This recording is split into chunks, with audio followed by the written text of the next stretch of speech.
you could go into Paint and open it, and you'll see we have all our lines in Paint, and you could go ahead and you could paint right on here, but I'm going to use Photoshop because it's a little bit easier to use.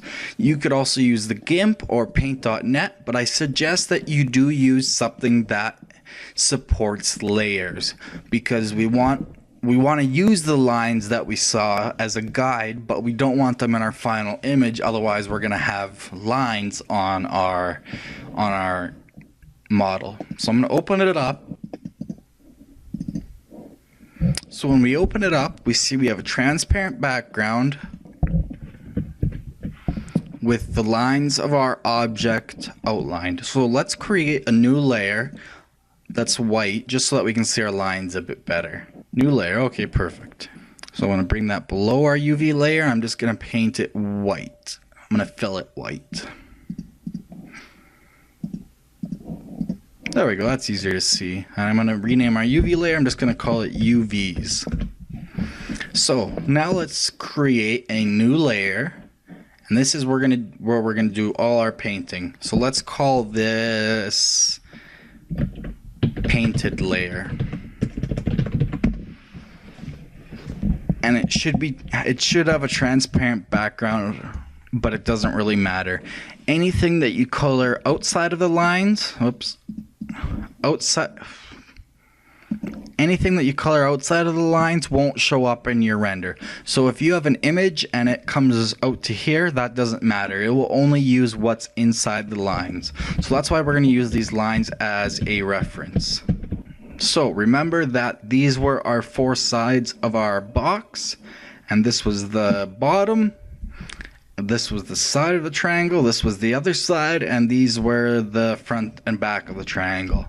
Now we don't know which was which because we didn't make any kind of reference for ourselves. There's ways to do this, but we're just gonna guess, and we'll fix it in Blender later if we need to. So let's add some text. Like I said, we were gonna do pink on white. So let's select a nice pink color. Something that reminds me of milk. Nice pink. Something like that is kind of what I had in mind.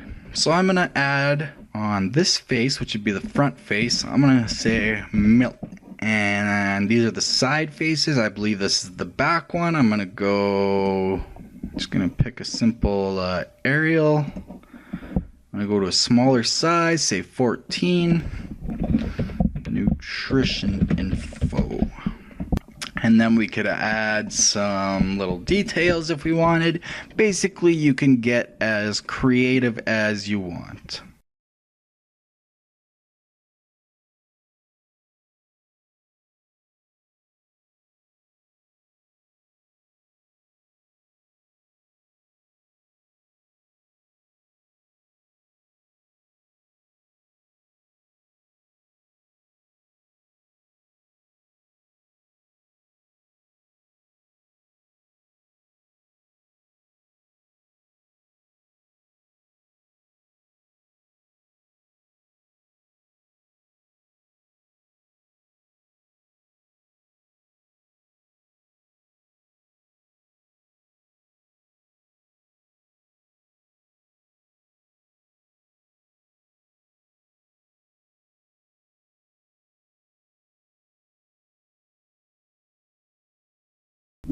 Alright, that's good enough for me. And just for example, we'll just give this triangle just some basic whateverness to it. And the other side, we'll color outside the lines just to illustrate the effect. And on the sides, we'll just go whatever, just to illustrate the effects. And on the bottom, we'll give it an imaginary barcode.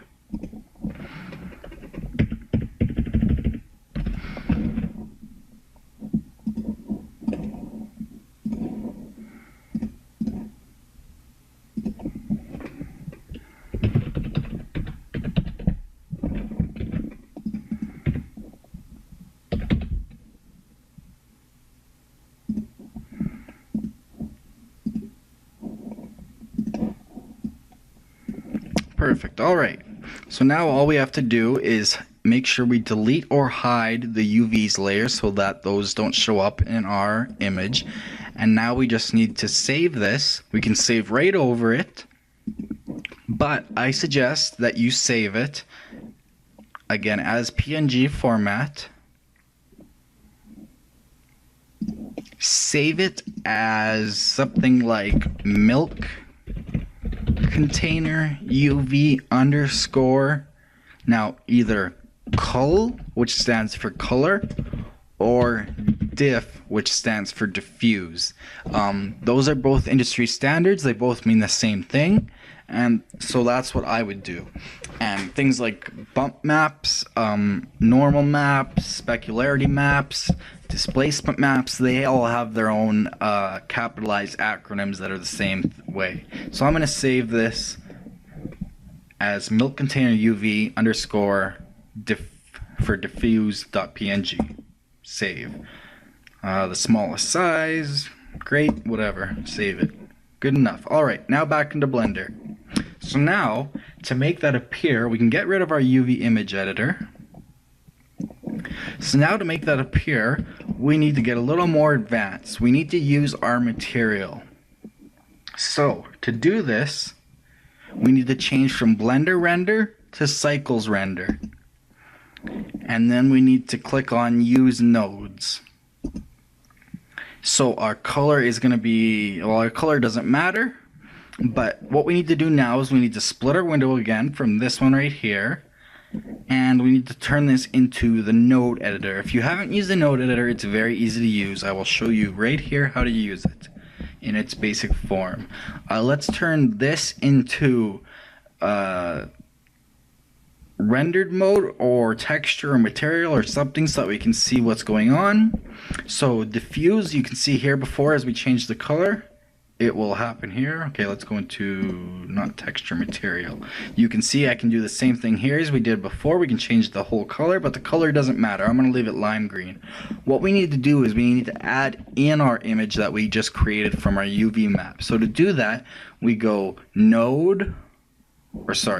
we go add, and we want to add in a texture and an image texture, because what we created was an image texture, and it's a color image texture, it's flat, and the rest doesn't matter.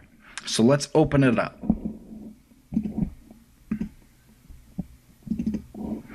Now what this node right here does, these boxes are nodes, and material output basically says, okay, in the end, this is what everything's going to look like. It's going to look like whatever is on the left side of this connected to it. So this image texture node has our image in it and all the data in it. So to get that data onto our model, you can think of this as our model's color, because that's what diffuse is. It means color, and you can see that as we did with the color. We simply need to drag yellow to yellow, so that's color to color, and boom, just like that, it shows up. Now if it didn't show up, that's because Blender didn't calculate that it was UV unwrapped. You would fix that by going add, input, texture coordinates, and then you would go UV into vector. So that would say that we want to use the UV unwrapping we did on our image texture, and then take whatever colors data's in there and put it into the diffuse shader, and then put it out into our material. So you can see what it looks like now. And if we go into texture, you see the same thing without the lighting. If you go into rendered, you see our preview of our rendered scene. But let's go back to material. One more thing you can do, if you had something like, say, a box that was made of wood grain, you could add in a vector mapping node. And what this says is, well, how are we going to map this? So for example, you could rotate things. You can kind of see how that affects it. You can change, especially in the Z, you can change the location. can change the scale, so we can make it over and over again. So that's where it would come in useful if you wanted to have like a wood grain repeating over and over and over again. But we don't need that for now, so I'm just going to get rid of it. And really, we don't need that either. But it's a good habit to get into if you're UV unwrapping, to have UV texture coordinates going to the vector of your image texture. Now, just to make this a little more realistic, let's add a few other things. So right now, it looks pretty basic. It's just a simple box. It has our nutritional info. It has all the stuff we painted on it. And it has our little milk logo. Our light is in the wrong position though. Let me edit the light. Let me change where it is. I'm going to go into solid mode. You'll see in solid mode we don't see what's there, but I need to change my light. So I'm going to go into object mode. I'm going to select my light. I'm going to turn on my widgets, my translation widget. I'm going to move it over. I'm going to go to my lamp selection. I'm going to turn this into an area lamp. Or no, I'll keep it an area lamp. And I'm going to rotate it to point towards our milk jug thing. Just like that. Should be good enough. Let's check it out in rendered mode.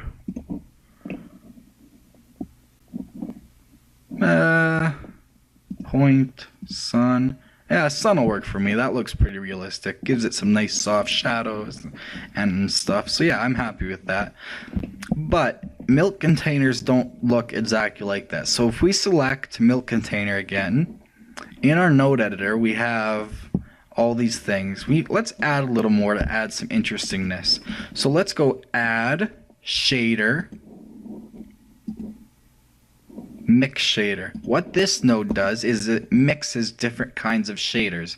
So you see if I go all the way to 0, it means it's taking 100% of the top one right here, which is diffuse shader, which is our color shader, which takes all the data from our image texture we created. But let's add in another shader. Shaders basically change how your model looks. Let's add a glossy shader, because everything has a little bit of gloss to it. Now let's connect it up to the bottom of the shader input, and now you'll see if we go all the way to 1, it's 100% glossy, so it looks kind of like chrome. So find a value in the middle that looks somewhat realistic. So it would be mostly color, but with a tiny, tiny, tiny bit of glossiness.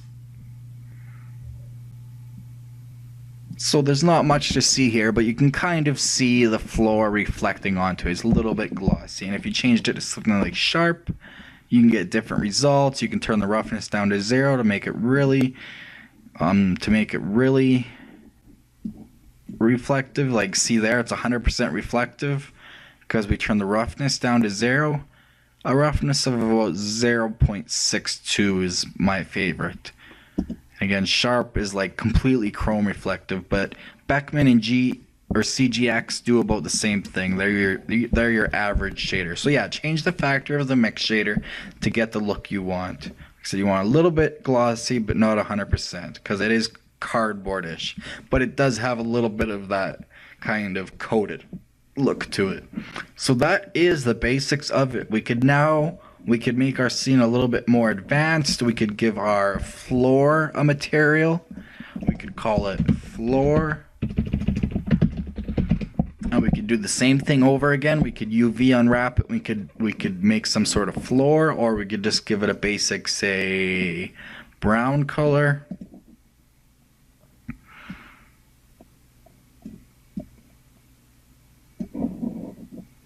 We're going to preview rendered mode, and there you have it.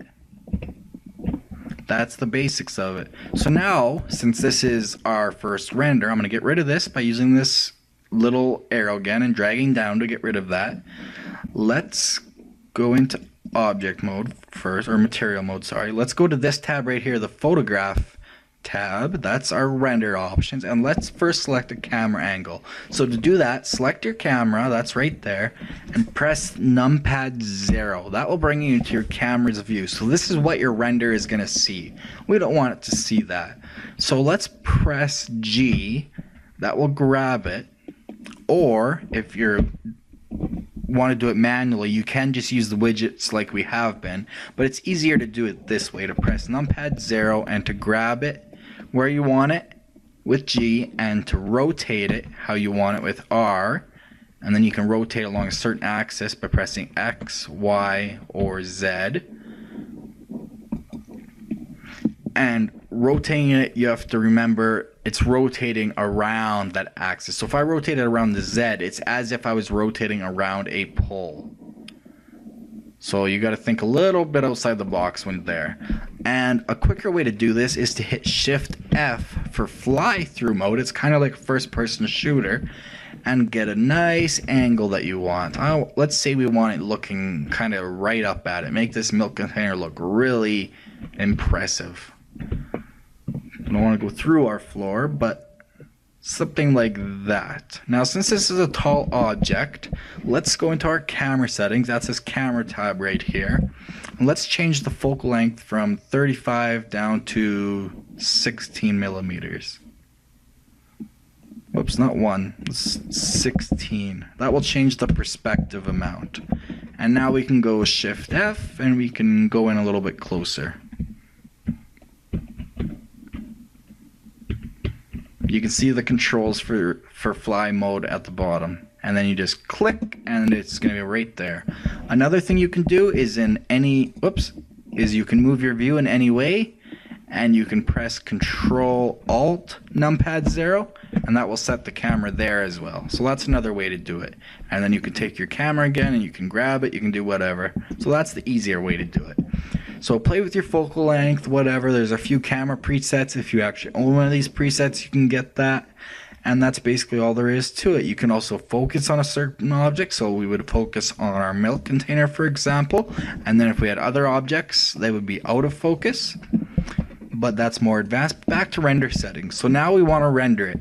So there are some render presets, but usually you don't play with them. So we want full HD, 1920 by 1080p. We want 100%. So that means it'll be the full size, whereas 50% would be half of that. We want 100%. The rest we don't need to really worry about. Output, that's where it's going to output it. So where it's by stock, it'll go into your C drive or your main hard drive /TMP. We want in a PNG format in red, green, and blue, so RGB. There is no alpha channel to this, so we don't need that. Color depth of 8 is fine because we don't have any extreme color depth. The compression by stock is fine. Freestyle, that just makes it look like it's cartoon art. It adds lines to it, but we don't need that. Sampling is how much noise you want to remove from it. For example, when we go into our rendered preview mode, that's only 10 samples, so you can see things look quite noisy if we go up to 10 samples. Ooh, I'm on CPU compute.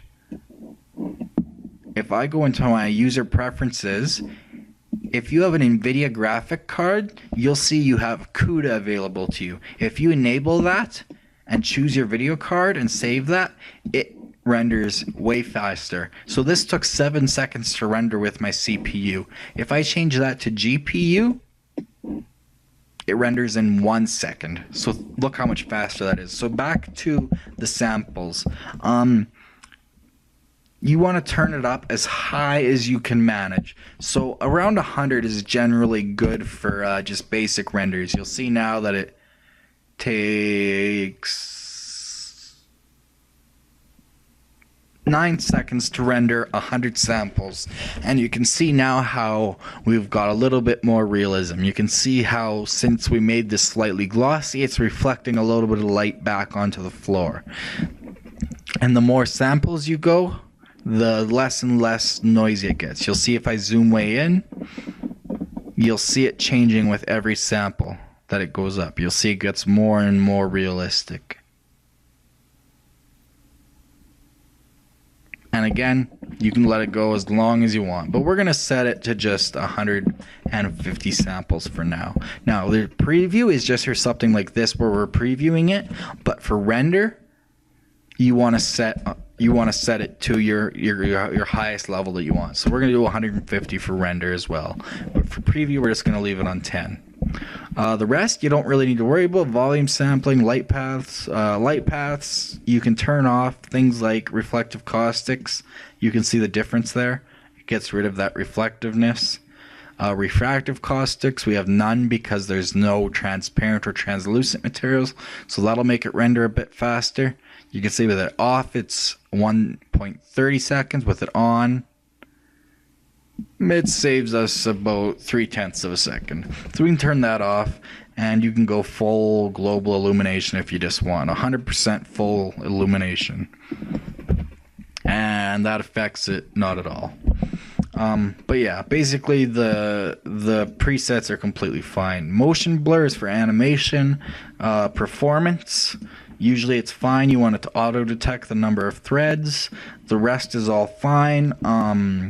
You can turn on some of these features like use spatial splits and save buffers and persistent images to save memory if you have a very complicated scene. What progressive refine does is that, well, I'll show you. To render it, you press F12 or you go render image, or at the very top here you can also just press the render button, and you'll see that it renders it squares at a time.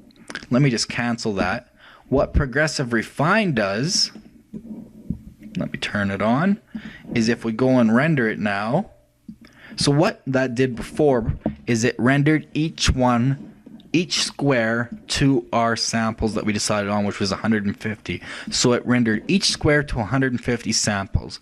What progressive refine does now, if we hit render, is it renders the whole image one sample at a time. So that's 4 samples, 5, 6, 7, 8. So it will take the same amount of time in the end, but with progressive refine, you can decide when the noise is clean enough and realistic enough for you, and then you can hit it, you can hit stop, and you can stop it at any point. Whereas if you don't use progressive refine, you have to wait for the squares to render, otherwise you're only going to get part of the image. But since this is a very basic image, we don't need to use that. If you're on a CPU, you want 32 by 32 is generally a good size, or the stock 64 by 64. If you're using a graphics card, an NVIDIA graphics card with CUDA cores like we've enabled now that I have, you want about 256 by 256, and that's the size of the squares. So now if we hit F12 to render or go render image, you'll see it's rendering much bigger squares now. It takes a little bit longer for each square. Overall the time will be the same, and you'll see it's rendering each one to 150 samples. So we can let the whole image render, and there is our full render, completely done from stock, made ourselves, UV unwrapped, painted by hand, and rendered completely. Obviously this is not 100% realistic, but this is an extremely basic model, and I did this very, very slowly. So now if you wanted to save this, you would just go image, save a copy or save as image, and then you would just save it somewhere. I'd maybe save it to my desktop as milk container.png, save as image, and now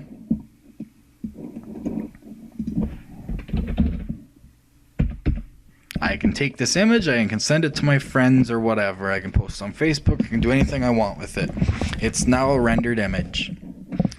That's really all there is to it. We will get into animation rendering in a later date. So yeah, that's basically all there is to it. The UV unwrapping, the modeling very quickly, and the rendering.